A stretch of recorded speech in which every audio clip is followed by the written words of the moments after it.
O elenco do São Paulo retomou a rotina de treinos no CT da Barra Funda nesta quinta-feira, ontem, um dia após a eliminação para o Juventude na Copa do Brasil.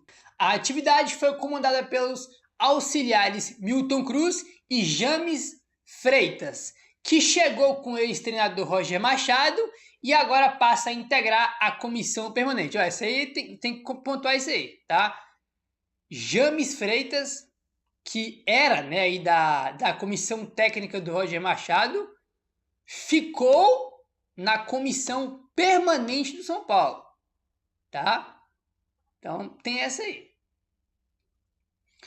O treinamento foi marcado por boas e más notícias no departamento médico do São Paulo. O Luciano, que foi substituído no duelo contra o Juventude após sentir dores na coxa direita, passou por exames e foi diagnosticado com edema muscular. O atacante iniciou o tratamento e deve desfalcar a equipe por até 10 dias, o que tira ele aí do jogo contra o Fluminense neste sábado no Maracanã. Então o primeiro jogador que a gente vai comentar é o Luciano, tá?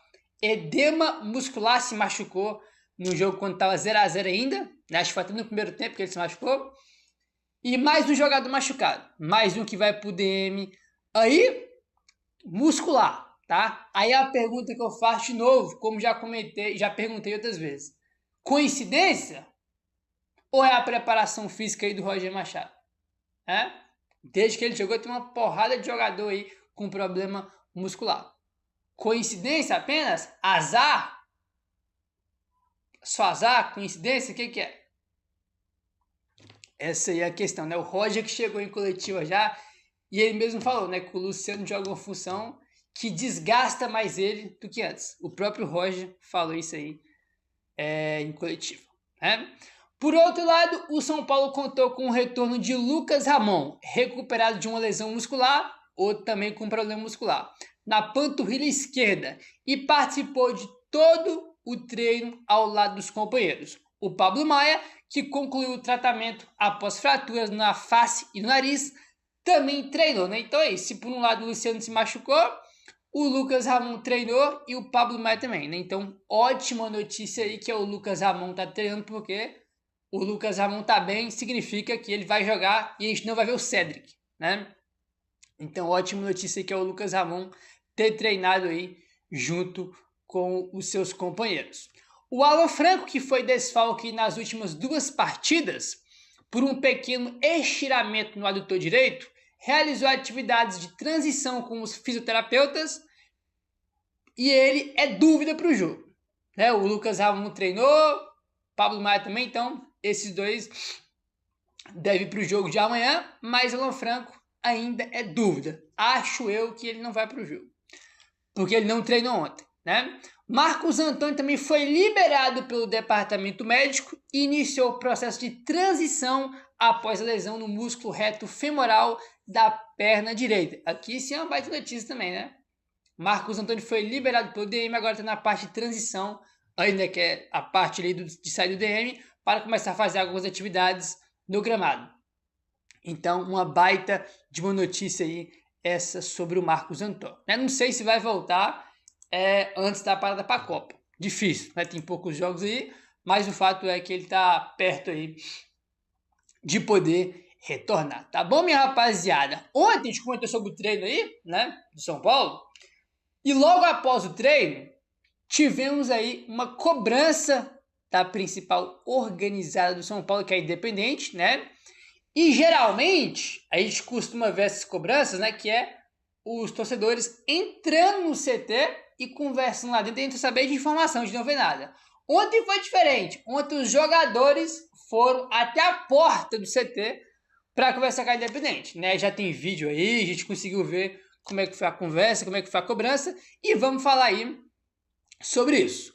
Torcedores do São Paulo foram ao CT da Barra Funda nesta quinta-feira à tarde para protestar depois da eliminação na Copa do Brasil contra o Juventude. O policiamento foi acionado para se posicionar em frente à entrada do centro de treinamento. Polícia a rodo na hora lá da cobrança. O Caleri e outros jogadores não, todo mundo foi, tá? Lá para a porta do CT. Todo o elenco foi, tá? Então o Caleri e todo o elenco se dirigiram até a entrada do CT para ouvir as reclamações dos São Paulinos. Em sua maioria, integrantes da principal organizada do clube, aí pediram aí, né, o afastamento do Rui Costa. Foi a principal cobrança, né, porque o Roger já foi demitido, então a principal cobrança aí, no geral, né, pegando todo o protesto ali, foi em relação ao Rui Costa. E, evidentemente, teve também cobrança para o elenco, né, para o time aí.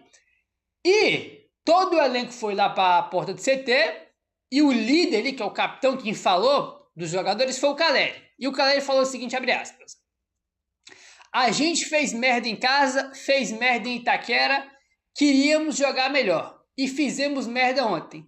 Todo mundo está errado. Somos vocês e nós, uma união. Claro que a gente errou. Não tem como falar que poderia ter feito isso. Outra coisa, estamos aqui para vocês xingarem. É a verdade e é a única solução. Fecha aspas para o Caleri. Foi o que ele falou aí. Um dos torcedores disse que o time jogou como uma mulherzinha na derrota para o Juventude e tratou com indignação o fato de o São Paulo tomar 3 gols de um clube da Série B.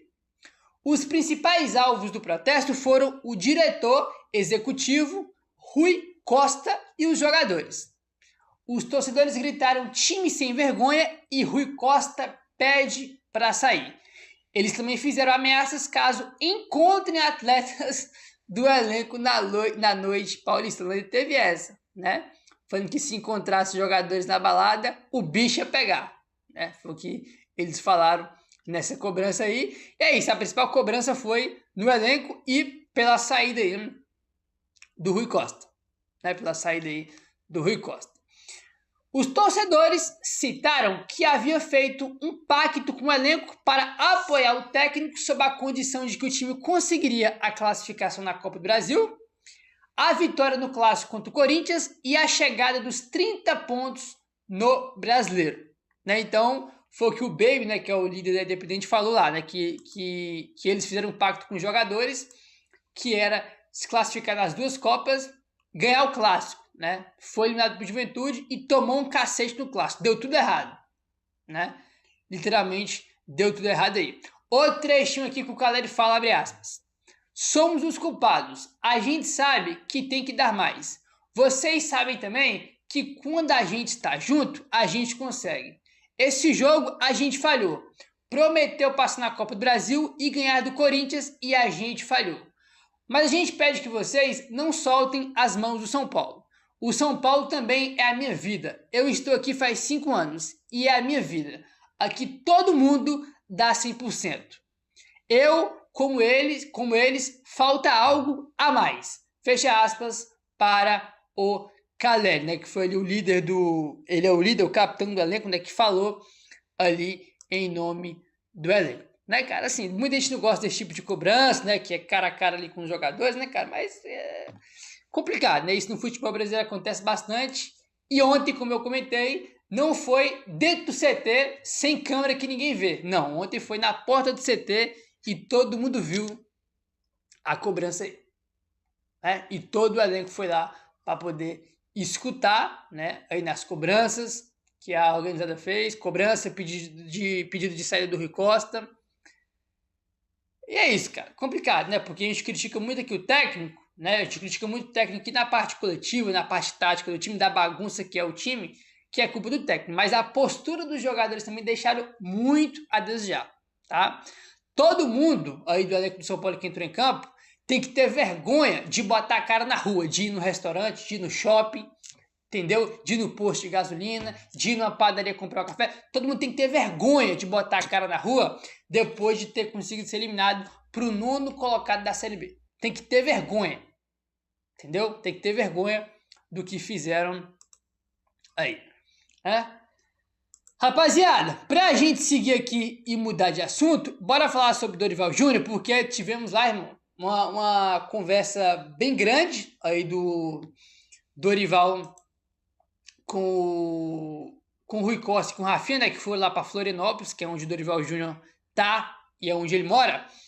E informação, olha só a hora que o André não trouxe a informação. O André não trouxe a informação 00:44, tá? Porque a informação que tem é que a conversa com o Dorival, informação que o Gabriel está atrás, começou 7 da noite, tá? E foi até meia-noite. A conversa que teve do Dorival Júnior com o Rafinha e o Rui Costa, tá? Aí o André não trouxe informação aí, literalmente na madrugada, né? Às 00:44, o André não trouxe o seguinte: fim da reunião. Conversa acabou se alongando porque se falou muito sobre o momento político do São Paulo.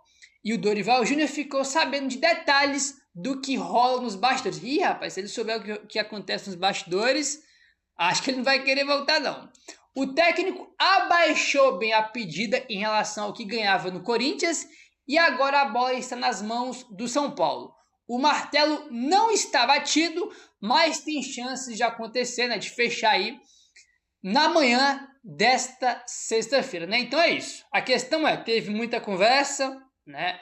Além de negociar salário, né? Tem essa questão também que é o principal entrave aí em relação ao salário que ele ganhava no Corinthians, que é algo completamente fora da realidade do São Paulo. Além do salário, foi debatido, conversado, explicado também para o Dorival sobre a questão política, que é uma situação que prejudica o time dentro de campo, né, cara? Que essa situação afeta o gramado. Isso é uma coisa bem básica que a gente já sabe tem muito tempo, né? Então isso foi explicado aí para o Dorival. E o avanço que a gente teve, que a gente vê que tem, é em relação ao salário, né? Que ele abaixou bem a pedida em relação ao que ganhava no Corinthians. Então você pode conseguir dar uma avançada aí em relação aos salários e explicou a questão dos bastidores. Agora é ver aí o desfecho final.